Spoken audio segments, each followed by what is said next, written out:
Oke teman-teman, nah ini Bandara Hongkong kondisinya sudah mulai rame ya. Dan selamat menyaksikan video saya penjelasan tentang apakah ada seorang calo di Bandara Hongkong. Terima kasih dan selamat menonton. Udah Bu. Aksen ya, ini segini ya.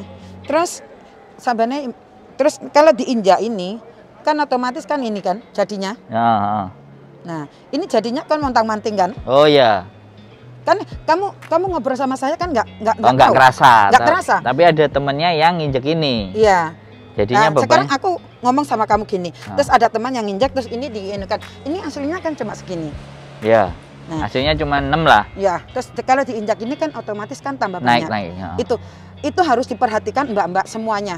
Ini yang saya minta. Ini ya. Diperhatikan teman-teman. Harus diminta. Kalau kamu diajak posisi. ngobrol di waktu ini timbang, itu harus perhatikan ini. Kaki ini mbak-mbak ini nimbangkan bantunya gimana gitu. Nah, terus nanti kalau sudah ini dilepas, kamu kan bingung, ini nggak usah lah. Nanti otomatis dia itu mulai ngomong, Mbak, ini kamu keberatan gini. Aku yang bantu di counter, aku hafal sama. Biasanya begitu. Saya hafal orang counternya. Lah, itu kejadiannya di sini. Lah di counter itu curinya begini. Oh. Ini. Dek. Terus yang satunya tinggalnya di sini. Terus sama tangannya itu biasanya begini. Nah, ini ditaruh ini. Ini ada barang. Ini bisa nyuri. Kalau kilonan ini ibarat ini ya. Ibarat ini ada alatnya. Dia bilang kalau ini nanti timbangan itu 35 kilo, di sini jadi 15 kilo. Oh. Nyurinya seperti itu.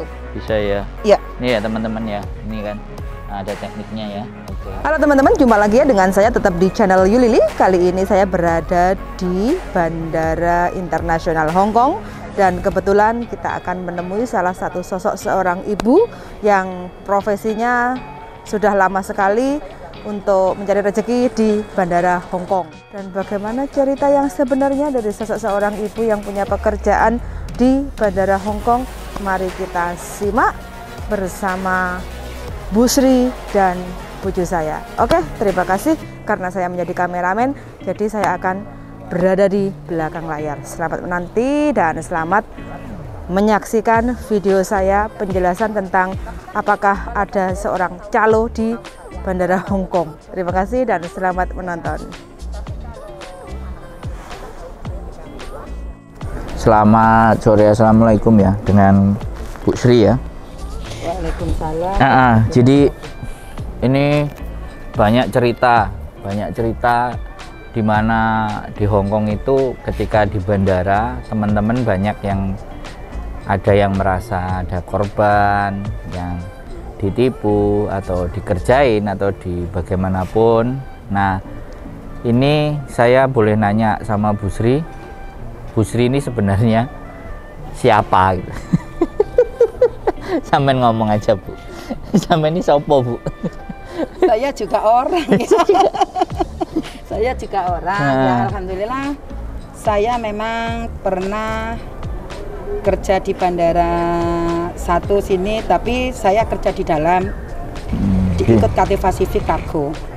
Begitu hati saya itu terketuk, sering ada transitan dari Abu Dhabi, dia mencari makanannya halal di dalam itu nggak dapat. Akhirnya saya itu ikut jualan di luar. Tapi kita sambil menolong anak yang keberatan atau apa, kita nggak memungut di waktu itu. Tapi yang saya dengar sekarang ini kok malah kadang anak itu kalau keberatan barang itu dikenakan sampah bla bla bla bla bla gitu ya. Seperti itu. Nah, terus ada yang nggak ada uang sampai disuruh ninggal HP, itu pernah saya dengar. Sampai suruh orang tuanya di Indonesia suruh transfer uang. Itu yang saya sesali. Padahal kalau sudah tukar uang, itu penghasilan dia sudah ada. Sebentar Bu. Ibu memulai hal itu sejak tahun berapa? Saya di bandara ini mulai tahun 96. Nah, jadi ini kan adalah ceritanya di saat Ibu mengawali di sini, ngasih bantuan buat teman transit dan mencari sesuatu ya, mencari makan atau apapun kesulitan. Tapi semakin ke belakang, kok ternyata malah ada yang menyalahgunakan atau justru mencari kesempatan. Lah itulah yang saya sesali. Betul. Lah bagi mbak-mbak semuanya, ini kan mau menghadapi apa tuh Lebaran juga itu ya, yang mau dan pulang ke cuti, Indonesia, dan mau cuti, ini sudah mulai bebas dari Omikron, sekian tahun mungkin ada yang kangen negara ya. Hati-hati masalah timbangan. Timbangan ini lebih baik ditimbang sendiri. Jangan sampai kalau kalian diajak ngobrol dengan keadaan tegang, lah timbangan yang ada plelet kuningnya itu diinjak, terus kamu diajak ngobrol yang temannya yang satunya, akhirnya timbangan kalian itu keberatan. Lah keberatan itu nanti dibilang kamu kena berapa kena berapa gitu. Terus dia itu nanti ke counter nggak usah bayar karena apa? Dia main sogok curi timbangan dari counter. Kalau kalian nggak keberatan tetap dia bisa masuk, kalau nggak keberatan pun juga bisa masuk. Karena dia ada alatnya untuk menyuri timbangan di KT Pasifik. Dimanapun ada. Lah, yang saya sesali itu kalau kamu memang benar-benar nolong sama anak Indonesia, yang tak maksud itu, apa adanya dia punya sedikit, zaman kadang toh barangnya kamu disita, ini saya yang dengar semua, disita ini. Terus langsung laporan sama saya pernah tegur anak-anak di bandara. Kenapa kejadian ini terjadi? Karena ada yang majikannya polisi waktu itu. Kenapa anak buah saya digini-gini? Lah, akhirnya saya tegur semuanya. Karena saya terkenal kepalanya calo bandara. Padahal saya demi Allah Rasulullah satu ketip pun, sedikit pun nggak pernah nerima apapun. Mending saya kehilangan uang.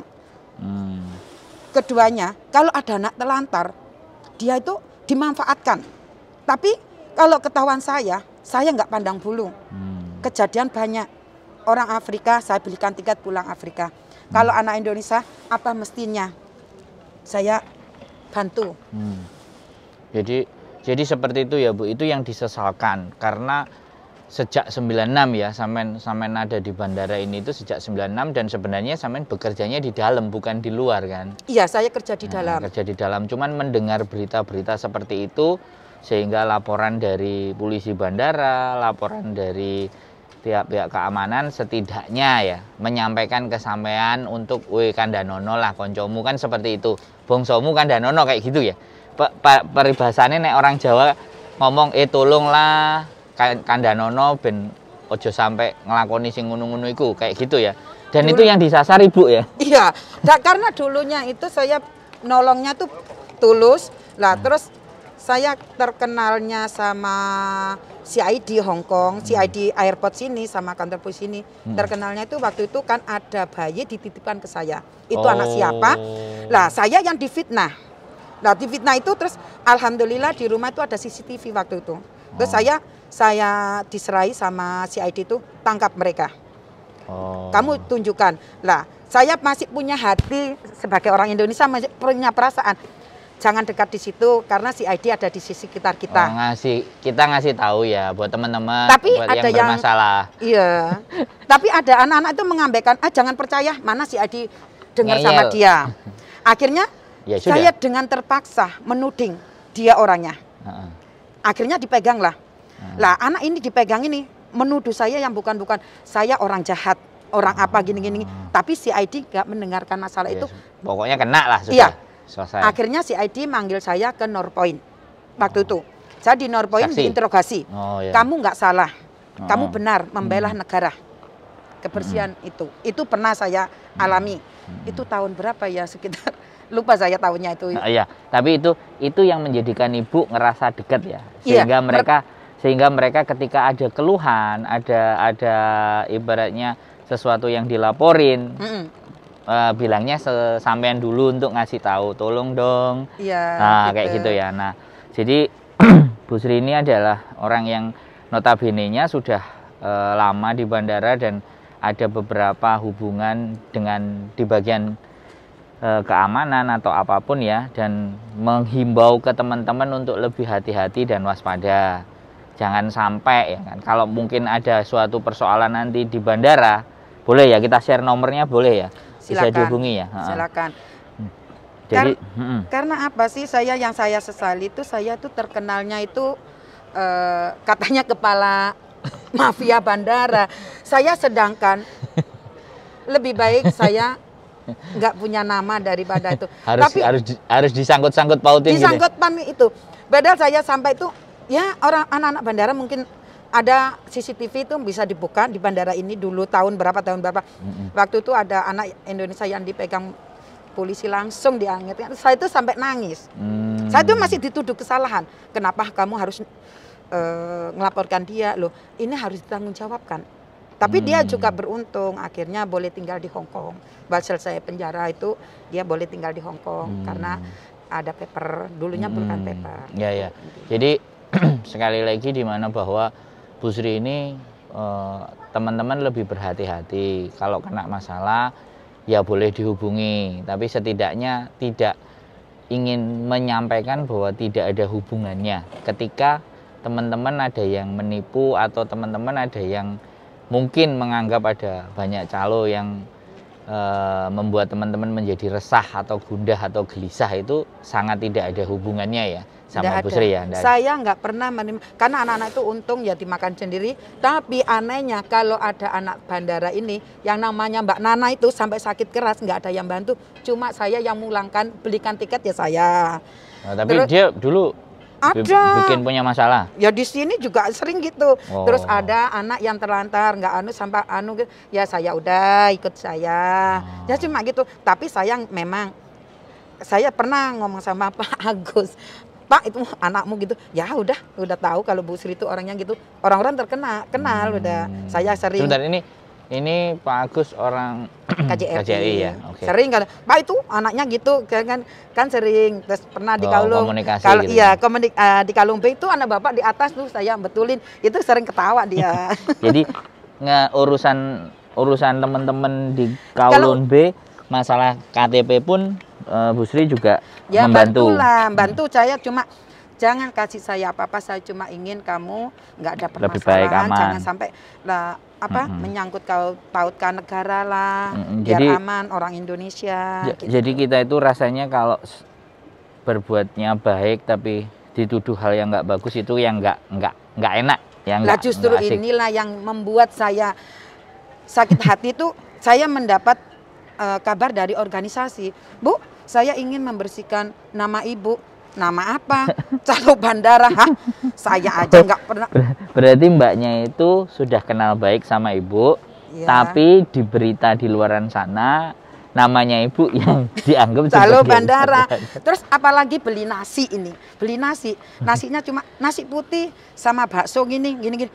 Ini nasinya Bu Sri, kadang itu. Jadi namanya sampean dipakai. Nah itulah. Jadi itu yang membuat saya kesel juga. Gitu loh. Siap. Oke. Kalian ya semua anak Indonesia di sini saya nggak pandang bulu. Siapapun saya nggak mau tahu. Cuma saya intinya ingin menolong. Jangan sampai membantu. Jangan sampai anak orang Indonesia dapat nama jelek atau apa. Saya ingin sekali cuma itu, nggak ingin apa-apa, saling tolong menolong lah, jangan dimanfaatkan gitu. Itu aja pesan saya. Siap. Sama pesan tadi terakhir ya Bu Sri. Bu Sri juga kan ngomong tadi yang mau sunat ya, mau sunat sama mau pendidikan buat teman-teman yang anaknya ya mohon maaf refugees ya kalau kita sebutnya paper ya, yang anaknya paper yang ingin sunat sama tadi pengetahuan ya, ngaji dan semuanya boleh hubungi Bu Sri ya. Nah, gimana? Bagi mbak-mbak yang bagian Yunglong manapun, kalau anaknya ini kan kalau di sini mungkin faktor karena pendidikan dengan ekonomi. Betul. Ya, yang bagi anak-anak yang di luar ya ini, yang anaknya memang masih 3 tahun, 4 tahun, mari kita ngadakan. Memang sekarang mulai merintis. Alhamdulillah sudah ada nggak salah 15 orang yang sudah mengaji. Tapi saya inginkan bagi anak yang takutnya sopan santun kalau seandainya suatu saat pulang Indonesia itu satu agama, Keduanya itu sopan santun sama siapapun. Omongannya itu biar yang saya inginkan semua. Dan ketiganya kalau yang belum hitan kita usahakan dihitankan. Kita bantu ya? Kita bantu, jangan sampai umur 20 belum hitan, kasihan kita tuh kasihan. Cuma mendingan kita bantu. Ya Indonesia perlu dibantu, tapi di sini kita harus memikirkan anak-anak yang ada di sini ya. Ada di sini dulu. Di sini yang lebih dekat ya. Benar-benar membutuhkan sebenarnya. Cuma kelihatannya Hongkong ini ada uang, tapi sebenarnya memperhatikan. Memperhatikan. Bos kaopo. Oke. Itu jadi dari Bu Sri, mudah-mudahan teman-teman semakin waspada, teman-teman semakin memahami dan tahu agar jangan mudah terperdaya ya, jangan mudah kena masalah-masalah yang sebenarnya sudah harusnya tidak ada masalah. Gitu aja Bu Sri ya. Terima kasih atas ngobrolnya hari ini. Mudah-mudahan Bu Sri selalu sehat sehingga mampu menebar kebaikan semakin banyak dan semakin banyak. Amin. Terima kasih Bu Sri. Wassalamualaikum warahmatullahi wabarakatuh. Waalaikumsalam warahmatullahi wabarakatuh.